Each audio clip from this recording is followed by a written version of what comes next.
तो सर, जैसे आपने अभी बताया कि पूर्वांचल की गैंगस्टर की कहानी है ना, इसके अलावा हमने गुजरात की बात करी और महाराष्ट्र की बात करी, मुंबई की बात सभी करी, जगह तो सभी जगह पे है। लेकिन ऐसा कोई इंसिडेंट आप बताना चाहें, मध्य प्रदेश भोपाल का कोई व्यक्ति या फिर कोई देखिए, कहानी? मुझे याद आता है कि भोपाल की दो घटनाओं ने मतलब हालांकि यूथ को उतना ज़्यादा प्रभावित नहीं किया, लेकिन जो करने वाले थे वो उससे ज़्यादा प्रभावित थे और एक इंटरटेनमेंट के लिए उन्होंने किया। पहली घटना मैं बताऊंगा 70 के दशक की। एक बड़े इंडस्ट्रियलिस्ट हैं, डाबर ब्रदर्स हैं, और एक बहुत बड़े पॉलिटिशियन थे, हमारे राष्ट्रपति भी रहे, उनके रिश्तेदार थे, मैं सीधा नाम नहीं लूँगा किसी का। एक आहुलिया वाले थे, उनका बच्चा था, ऐसे 4 दोस्त थे और ये चारों एमए सिटी में पढ़ते थे, एमए सिटी में थे, और सिर्फ इंटरटेनमेंट के लिए इन्होंने भारत की उस दौर की सबसे बड़ी बैंक रॉबरी की थी। 8 लाख रुपए के नोट की। अच्छा। 70 के दशक में इन्होंने बैंक को बाकायदा फॉलोअप किया कि वो नोट, जो इनको पता चला कि बैंक से 8 लाख रुपए के नोट, वो नोट रिजेक्टेड थे। जो कट रिपीटेड नोट होते हैं, उसका एक टेक्निकली शब्द होता है, मैं भूल रहा हूँ उसको। उस नोट को लेकर के और बैन से जा रहे थे। तो इनका प्लान ये था कि हम किसी को मारेंगे नहीं, और उसकी रॉबरी इतनी सटीक प्लान थी इनकी। और इन्होंने मास पास जो भी उन्होंने किया, सारी चीज़ें प्लान करी, उसको उन्होंने गाड़ी को रोका इन्होंने, और गार्ड वार्ड को सारी चीज़ें किया। तो गार्ड थोड़ा सा उसको लगा होगा कि यार ये इतने लड़के टाइप के ही दिख रहे हैं, मुझको कुछ थोड़ा सा डाउट हुआ, और उसने कहा मैं गोली मार दूंगा। तो इनकी आपसी छीना झपटी, जबकि इनका प्लान में नहीं था वो मारना, ये मारना नहीं चाहिए, सिर्फ लूट के, और ये उस नोट को एंटरटेन के लिए हम कुछ भी कर सकते हैं, इनका जो प्लानिंग थी। क्योंकि ऑलरेडी वो पैसे वाले लोग थे, और हर दृष्टि से संपन्न भी थे, आर्थिक से लेके राजनीतिक और सब दृष्टि से। उसमें एक कड़ी कमज़ोर थी, औलिया वाला जो थे वो उतना धनाढ़ नहीं था वो, लेकिन पढ़ने में ब्रिलियंट था, जिसने सारी डिज़ाइन की थी, सारी चीज़ें कैसे करेंगे, क्या करेंगे, किस तरीके से। मास्टरमाइंड। हाँ, मास्टरमाइंड जो था। तो और इन्होंने लूट लिया, और वो गार्ड से कुछ छीना झपटी, एक शब्द इन्होंने बस बोल दिया। इनका ये भी था, हम बोलेंगे कुछ नहीं, हम लोग एक भी शब्द नहीं बोलेंगे, कुछ भी नहीं बोलेंगे, इसका कोई किसी से बातचीत में आपस में भी नहीं करेंगे। लेकिन जब वो गार्ड से इन्होंने छीना, और गार्ड को फायरिंग हुई, गार्ड को गोली लग गई। तो एक ने बोल दिया क्यों खा मार दिया। तो जब पुलिस इन्वेस्टिगेशन हुआ तो उसमें एक शब्द बस मिलता था कि क्यों खा मार दिया। तो पुलिस को डाउट हुआ कि मारने वाले या तो लखनऊ के होंगे, ये बोली हैदराबाद के होंगे, मेरठ के होंगे, या भोपाल के होंगे। तो चूंकि उस जमाने की 8 लाख रुपए मतलब आज समझिए 80 करोड़ के 800 करोड़ के आसपास के होना चाहिए। 70 के दशक में 8 लाख जो थे, तो इतनी बड़ी रॉबरी, और पूरा देश में इस घटना ने पूरे देश को हिला दिया था कि इतनी रॉबरी भी हो सकती है। मतलब ऐसी भारत में हुई नहीं थी इस टाइप की कोई रॉबरी। इंसिडेंट भोपाल का? अच्छा, भोपाल से 35 किलोमीटर दूर। अच्छा। जहाँ ये घटना घटी, भोपाल से 35 किलोमीटर दूर। तब उस जमाने में रोड इतनी व्यवस्थित तो थी नहीं। वो तो बीजेपी के शासनकाल में जरूर रोडें थोड़ी सुधरी है, बिल्कुल इस बात से मैं सहमत हूँ कि उमा भारती जी जब आई मध्य प्रदेश में तो रोडों की स्थिति सुधरी है, बड़ा विकास हुआ रोडों का, चौतरफा विकास हुआ, मतलब सभी दृष्टि से हुआ है। तो इन्होंने वो किया, और उसके बाद पूरी देश की CID, पुलिस, CBI सब ये थी कि एक ही क्लू है मेरे पास, क्यों खा मार दिया। और उस जमाने में इतनी सारी टेक्नोलॉजी भी नहीं थी, बहुत सारी ना कैमरे थे, ना मोबाइल थे, ना कुछ था। तब फ़ोन भी ऐसा होता था कि कहो 10 मोहल्ले को मिला के किसी एक के पास फ़ोन मिल जाए तो बड़ी बात हुआ करती थी। तो एक ही शब्द उस क्लू पर इन्होंने ढूंढना शुरू करा। तो हमारा जो अप्सरा रेस्टोरेंट है, जो रविंद्र भवन में था, ये तब पहले किलोल पार्क में था। अच्छा। एक रेस्टोरेंट था जिसमें आजकल चिड़िया रंग बिरंगे तोते रखे हुए हैं, वहाँ था। और वहाँ पुलिस आई, पता चला कि यहाँ कुछ लोग बैठते हैं, और उन्होंने आकर के डेरा डाला यहाँ। वेटर बन के एक एडिशनल SP जो था, IPS लड़का प्रेशर था, वो वेटर बन के यहाँ नौकरी पे लगा, वॉच करना शुरू किया। गलती से इन्होंने एक दिन 1 रुपए का वो एक नोट, बोलते हैं हर चीज़ का कहीं ना कहीं कुछ ना कुछ गलती होती है, वो 1 रुपए का जो एक नोट था, वो नोट वहाँ चला। तो पूरे मतलब सीआईडी का सबका ध्यान पुलिस का एक ही जगह हो गया कि यहीं से कुछ मिलना है। उन्होंने ट्रेस करा और धीरे से उन्होंने पकड़ भी लिया इनको। अच्छा, इनको पकड़ भी लिया। अब जब इनको पकड़ा तो प्रदेश में उस समय जिसको पकड़ा उन्हीं की सरकार, उन्हीं के बाहर कैसे जाएंगे, उनको भी खबर पहुंची कि भाई ऐसा है। तो ये हुआ कि इनको केंद्र तक नहीं पहुंचना, दिल्ली नहीं जाना चाहिए, दिल्ली चलेगा हम नहीं छुड़ा पाएंगे। तो पुलिस वर्सेस पुलिस, सीआईडी के वर्सेस पुलिस थी। हमारी मध्य प्रदेश की पुलिस इनको रोकना चाहती थी। इनको ट्रेन से बिठाया गया, ट्रेन से बिठा के ले जा रहे थे तो विदिशा में पुलिस रोकने के लिए, बीना में पुलिस रोकने के लिए कि रोक के किसी भी तरीके से उतार ली जाए। तो पुलिस ने इनको जब विदिशा लेके पहुंची तो विदिशा में ही इनको पता चला कि वो बीना में रोकेंगे, तो विदिशा में उतार के फिर एक ट्रक के रास्ते अपना एबी आगरा बॉम्बे रोड पर लेके गए, गुना के पास इनको सिरोंज क्रॉस करते हुए सिरोंज लटेरी, वहाँ से एक ट्रक में बिठा करके पुलिस इनको पूरा वहाँ तक अच्छा लेकर के गए। सीआईडी दिल्ली से जो थी वो लेकर के गए और उस आईपीएस अफसर की बहुत बड़ी भूमिका थी। बाद में एक गवाह टूट गया। मैंने बोला जो मास्टरमाइंड था वही टूट गया, वही सरकारी गवाह बन गया। अच्छा, उसको भारत से दक्षिण अफ्रीका शिफ्ट किया गया था, उनको माइग्रेट कर दिया गया उनको, और 3 लोग को सजा हुई। तो जो जिसने प्लान बनाया था वो बच गया, वही बच गया उसमें, वही मुखबिर बन गया, सरकारी गवाह बन गया, मुखबिर नहीं सरकारी गवाह बन गया। तो ये उस दौर की एक बड़ी घटना थी जिस पर मतलब हो सकता है एक फिल्म बने आज के दौर में, थी बड़ी इंटरेस्टिंग होगी। दूसरा जो रहा जो 90 के दशक का, 90 के दशक में भोपाल में माफिया राज के धीरे धीरे कहा जाए कदम पड़ने से, लेकिन भोपाल में कभी इस तरीके का ज़्यादा जैसे बम्बई या बाकी जगहों पर रहा वैसा कभी रहा नहीं। मुन्ने पेंटर और मुख्तार मलिक, अच्छा, ये ऐसे थे जिन्होंने बहुत क्राइम तो किए बट ऐसा क्राइम नहीं किया जिससे पूरा हिंदुस्तान जान जाए इनको। इनकी जो छवि थी वो प्रदेश के अंदर क्या कहा जाए मतलब जिले में ही रह पाई है, जिले में ही अपना क्राइम, लेकिन इन्होंने एक ऐसी काम किया जिसकी नजर पूरे देश में आई है। अच्छा, वो कानून की वजह से कि जिला अदालत में दोनों के आपसी गुर्गों ने, छर्रों ने एक दूसरे के लोगों पर फायरिंग की। ये हमारी जुडिशरी की बड़ी, हालांकि उसकी जगह शायद मजिस्ट्रेट की जगह मैं भी होता कि मजिस्ट्रेट डाइस के नीचे छुप गए, जो लाने वाले इंस्पेक्टर थे वो इधर उधर हो गए और दोनों के गुर्गों ने एक दूसरे को नहीं मारा। मतलब वो चाहते तो मुन्ने पेंटर के जो लोग थे वो मुख्तार मलिक को मार सकते थे, मुख्तार मलिक के जो लोग थे मुन्ने पेंटर को मार सकते थे, लेकिन देखिए आपस में एक दूसरे पे क्रॉस फायरिंग कर रहे हैं, लेकिन उसको नहीं मारा उन्होंने। ये अजीब उनका कुछ लिखित समझौता था या क्या था, भगवान ही मालिक, और एक दूसरे के जान की दुश्मन थे।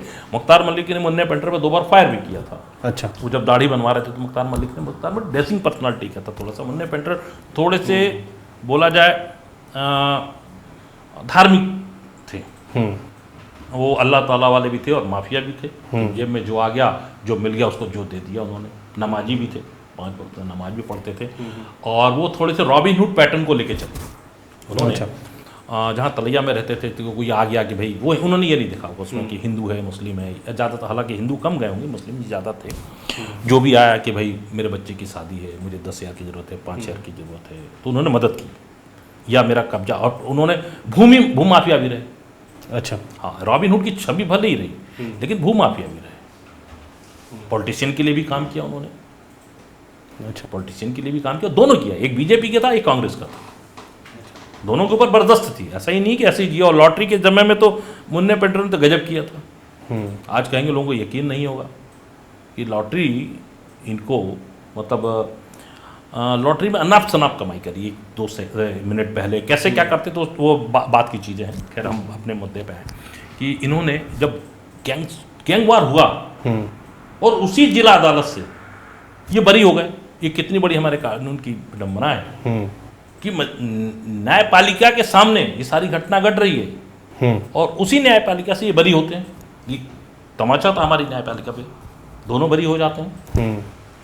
एक हमारे आईपीएस थे जो स्वर्गीय हो गए, बड़े तेज तर्राट थे, उन्होंने इस बात को आगे की नहीं अपील करेंगे हाई कोर्ट में, सरकार नहीं जाना चाहती थी, इसकी अपील नहीं करना चाहती। उन्होंने कहा नहीं हम कैसे भी करके अपील करेंगे, नहीं तो कुछ आईपीएस उनके साथ थे जो उनको फॉलो साथ में मित्र थे, उनके बैचमेट थे, उन्होंने कहा नहीं तो हम लोग रिजाइन करेंगे। ये जो उन्होंने मुझे बताया था, तो मैं चूँकि इस पर फिल्म कर रहा हूँ और इस पर बड़ा डिटेल में मैंने काम भी किया सारी चीज़ें। अच्छा, तो उन्होंने कहा तो हाई कोर्ट में अपील की गई हाईकोर्ट में अपील हुई, तो दोनों का कितना प्रभाव था ये फिर एक बार न्यायपालिका पे वो करता है। इन्होंने प्रभाव करके ये कर दिया कि ये बरी हो रहे हैं, ये बरी हो रहे हैं। कोर्ट केस चला और इनको तय हो गया कि जो भी इन्होंने जैसे भी मैनिपुलेट किया, क्या किया, मैं उसको कोई डिस्क्लोज अभी नहीं करूँगा यहाँ। हाई कोर्ट में उस IPS ने अपना वो किया और वापस जाके वो मजिस्ट्रेट से मिले और उन्होंने कहा अगर कल मुझे भी पता है कि ये बरी होंगे, सर मैं हमारे 10-11 लोग जो फिर रिज़ाइन करेंगे। तो न्यायाधीश महोदय कुछ टाइम बाद रिटायरमेंट होने वाले थे। जो भी रहा हो, जैसे भी है, उन्होंने मतलब दोनों, मतलब आप सोचिए कोर्ट में खड़े हैं, मजिस्ट्रेट आने वाले हैं और उसमें मिठाई बट रही है कि हम आज बरी होने वाले हैं। उनको इतना कॉन्फिडेंस है कि आज हम बरी हो रहे हैं। बिल्कुल ये हाई कोर्ट की बात, हाई कोर्ट की बात है, जबलपुर हाई कोर्ट में उनको पता है कि हम बरी होने वाले हैं और ठीक है। और जो हमारे मुन्ने पेंटर तो पढ़े लिखे नहीं थे, तो उनका एक जैसे मुन्ना बाबू MBBS में एक चल रहा था ना, जिसका संजय दत्त का जो था सर्किट अरशद वारसी, हाँ, ऐसे इनका भी एक सर्किट था। अच्छा, हाँ, तो वो सारी चीज़ें बताता था कि बाबा ऐसा है, उनको बाबा बोलते थे, बाबा ऐसा है, वो जो बोल देगा बाबा सही मानते थे। मतलब उनका आप घटना सोचिए वो कैसे थे सीधे। एक जगह क्या हुआ कि एक विवाद हो गया और उनके सर्किट ने आके बताया बाबा वो ज़मीन जो है वो कोर्ट में जीत गए हैं, उनकी रजिस्ट्री हो गई है। उन्होंने कहा तो क्या हुआ, कब्जा करो, रजिस्ट्री फाड़ दो। तो बोले बाबा यहाँ फाड़ देंगे तो वहाँ, अरे तो जब फाड़ दी तो रजिस्ट्री खत्म हो गई तो फिर क्या है। मतलब उनको ये नहीं मालूम था कि रजिस्ट्री दूसरी भी बन सकती है, लेकिन जो उसको रजिस्ट्री हो गई वो उसकी ज़मीन हो गई। नहीं वो फाड़ दो तो खत्म, खेल खत्म, उसको ही फाड़ा दो फिर साथ में। तो उस टाइप का उनका था। तो उनके सर्किट ने सबको मिठाई बांटी और ये था कि जैसे ही मजिस्ट्रेट आए और उनका पहला ही नंबर का केस था, आते के साथ ही फैसला था और to the kill and death की सज़ा सुनाई। अच्छा, फांसी की सज़ा। ये कह रहा अल्लाह ताला वाह बचा लिया। अब ये हास्य का सीन है कि कह रहे हैं और मुख्तार मलिक थोड़ा पढ़ा लिखा था, लॉयर भी था, लॉ भी किया था। अच्छा। कैसे किया था, क्या किया था, वो अलग बात है। CPA कॉलेज दौर में बहुत सारे लोग पास आउट होते थे, सारी चीज़ें थी। तो मुख्तार मलिक भी LLB, उसका साला भी चीन, वो भी LLB किया हुआ था। तो हालांकि प्रैक्टिशनर नहीं थे लोग, बट दिखाने के लिए कि हम इतना पढ़े हैं, इतना पढ़े हैं, डिग्री है। हाँ। और मुख्तार मलिक तो ड्रेसिंग पर्सनालिटी खूबसूरत, वो अफगान पैटर्न का था, हाइटेड पर्सनालिटी, उनसे भी मिला मैं, सारी चीज़ें उसके लिए की। तो इनको ये था कि, लेकिन जब मुख्तार मलिक ने सुना तो उसको समझ में आ गई। और देखिए जो एक दूसरे के दुर्विरोधी हैं, एक दूसरे के जान से मार देने के लिए वो एक दूसरे का हाथ पकड़ते हैं और हाई कोर्ट से फरार हो जाते हैं। अच्छा, जो एक दूसरे के जान से मारना चाहते थे वो एक दूसरे के साथ फरार हो जाते हैं और 1 महीने तक साथ रहते हैं फरारी में। और वो कहते हैं जिस दिन अलग हो रहे थे तो मुन्ने पेंटर ने कहा कि अब तो हम दोस्त हो गए, मित्र हो गए। तो मुख्तार मलिक ने कहा था नहीं, बस आज का जिस दिन अब हम फिर मिलेंगे तो तुम्हें गोली ही मारूंगा, तुम्हारे जनाजे को कंधा भी मैं ही दूंगा, गोली मार दूंगा। ये मुख्तार मलिक ने जो शब्द थे उसने कहा था, मैंने ऐसे ही बोला था मुन्ने पेंटर। आज तक ये बस हमारी दोस्ती जहाँ उन्होंने फरारी काटी थी। एक बड़े मंत्री थे, मतलब उनके पिता मुख्यमंत्री चाहे जो भी है, उनके वहाँ फरारी काटी और उसके बाद अलग अलग हो गए। और मुख्तार मलिक ने, मुन्ने पेंटर ने एक झूठ बोला था। उनका कहना है, जो उनके जीवन में उनसे भी जब बोला, बोले मैंने एक झूठ बोला और उसकी सज़ा में काटी कि जब मैं उसके बाद वो जो भागा तो उसके बाद मैंने अपने आप को ये कहा कि मुझे कैंसर हो गया। तब कैंसर बोले मुझे नहीं था और मैंने कैंसर बोला और टाटा में एडमिट हुआ, क्योंकि टू द किल एंड हो चुका था, जमानत तो होगी नहीं। हाँ, तो भाग के रहना है। तो बोले मैंने ये किया और अल्लाह ने मुझे वही दे दिया मुझे, और कैंसर से ही उनकी डेथ हुई। मतलब वो हकीकत हो गई। हाँ, हकीकत हो गई। बोले मैंने जीवन में वो बहुत कम झूठ बोलते थे, मतलब मुंह पे ही जो कुछ है बोल देना उनका वो था। तो बोले वही उनकी डेथ भी हुई उनकी। और उसी दौर में मुख्तार मलिक ने कुछ बच्चों का अपहरण किया, अंदाजा से उनकी पंगा हुआ, उन्होंने उठाया और सारी चीज़ें जो चिकलौत कोठी, उन्होंने कुछ बच्चों का किडनैपिंग की, ये की। उनका अंत भी बहुत बुरा हुआ। एक थी कि मैंने बताया कि जब ये हाई कोर्ट से इनको सजा हुई, वापस हमारे सुप्रीम कोर्ट, ये हमारी न्यायपालिका का तमाचा है। अच्छा, कि सुप्रीम कोर्ट ने इनको बरी कर दिया। मतलब पैसा है तो आप कुछ भी कर सकते हैं। अब कैसे मैनिपुलेट किया गया, क्या किया गया, वो बात की विषय है। मैनिपुलेट किया, बरी हो गई। बरी होने के बाद अभी कुछ दिनों पहले ही मुख्तार मलिक को पुलिस ने एनकाउंटर में गोली मार के छोड़ दिया था और उनको गोली लगी पैर में हालांकि लोगों का कहना है कि एक मछली के उसमें हुआ, मछली का विवाद हुआ, बंटी करके था, उसने गोली मारी, उनकी आपसी गोली हुई, लेकिन आपसी नहीं था। जो भी है वो प्लानिंग हाँ, पुलिस का ही सारी चीज़ें थी वो। पुलिस ने ट्रीटमेंट नहीं होने दिया। कहते हैं ना, ऊपर वाले जैसा आप कर्म करोगे वैसा फल मिलेगा। शायद साखरी पल में हो सकता मुख्तार मलिक को कुछ रियलाइज़ हुआ हो। तो सर जैसे अभी आप बात कर रहे थे गैंगस्टर की, और आप ये भी बता रहे थे कि जैसे मलिक की बात आप कर रहे थे कि किसी को उन्होंने दे दिया जेब में, किसी के बच्चे के साथ। वो मुन्ने पेंटर, अच्छा मुन्ना थोड़े से पेंटर, रिलीजियस थे, हाँ, धार्मिक प्रभाव उन पर ज़्यादा था, वो अल्लाह ताला को ज़्यादा मानते थे। हाँ जी। तो वो इस तरह अपना जो भी है उनके प्रति अपना थोड़ा भाव दिखा दिया करते थे। अभी रिसेंट का एक मतलब रॉबिन हुड छवि जिसको कहा जाए ना, रॉबिन हुड की छवि क्रिएट करने के लिए एक हीरोइक, ये हमारे क्या होता है, जब आदमी पॉलिटिक्स की तरफ जाता है, हाँ जी। वो अपनी एक छवि क्रिएट करता है। वो नहीं साबित करना चाहता कि मैं गुंडा हूँ, बदमाश हूँ। देखो उसने क्या किया, 4 को मारा, हाँ जी, और उसी में से उन्हीं का छीन करके 2 को बांट दिया। तो ये कोई न्याय नहीं है, या ये कोई आप बहुत बड़े मसीहा नहीं हो जाते उससे। तो अभी रिसेंट में एक केस हुआ है ना, मुख्तार अंसारी का, कि उनको हार्ट अटैक आया, उससे उनकी मृत्यु हुई जी, है ना। लेकिन एक गैंगस्टर, मुख्तार अंसारी हो, चाहे उसके पहले अतीक अहमद हो, चाहे कोई भी हो, एक बहुत बड़ी बात है कि बुरे का अंत बुरा ही होगा। आप जैसा बोओगे वैसा ही काटोगे, है ना। तो इन्होंने अपने जीवन में जो किया उसी का इनको प्रतिफल मिला है ना। इन्होंने आम नहीं उगाए थे, इन्होंने बेर उगाए थे, तो कांटे ही मिलेंगे इनको, है ना। हाँ जी। दूसरी चीज, मैं एक चीज कहना चाहूँगा, जब प्रदेश का मुखिया ईमानदार हो तो सब कुछ संभव, फिर आतंक का सफाया हो ही जाता है। इसके लिए मतलब योगी आदित्यनाथ जी को मैं कहना चाहूँगा कि ये योगी आदित्यनाथ का मनोबल है, या उनका अपना डिसीजन क्षमता है, या उनकी शासन प्रणाली ऐसी है कि हो सकता है उनके भय से भी कुछ हो गया हो, क्योंकि उनको डायबिटीज़ भी था, बीपी भी था, बहुत सारी बीमारियाँ थी। और जहाँ तक हार्ट अटैक, कार्डियक अरेस्ट जो होता है, वो नियमित दवाएं ना लेने से या टेंशन से, अच्छा, आपको बीपी बढ़ जाता है, कार्डियक अरेस्ट हो सकता है।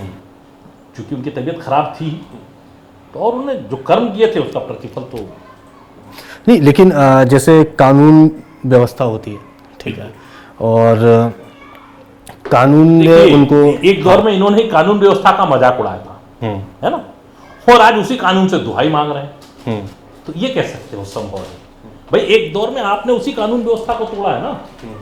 हाँ जी। बाद में भय से या जिस वजह से भी आप एक राजनीति में आ गए, मैं उस बारे में नहीं जाना चाहता हूँ। उनका अच्छा था, बुरा था, लोगों ने क्यों पसंद किया, कैसे उनको सांसद बनाया, कैसे विधायक बनाया, ये हो सकता है उनके चाहने वालों ने कैसे क्या सोचा होगा, मैं नहीं कहता हूँ। लेकिन जो उन्होंने किया उसका प्रतिफल उनको मिला, और ये प्रतिफल भी ये अजीब संयोग है तब मिला जब एक दबंग मुख्यमंत्री प्रदेश का शासक बनता है, जिसकी डिसीजन लेने की क्षमता बड़ी तेज है, कार्य करने की प्रणाली बड़ी सुदृढ़ है, और जिसने कहा कि मैं माफिया को मिट्टी में मिला दूंगा।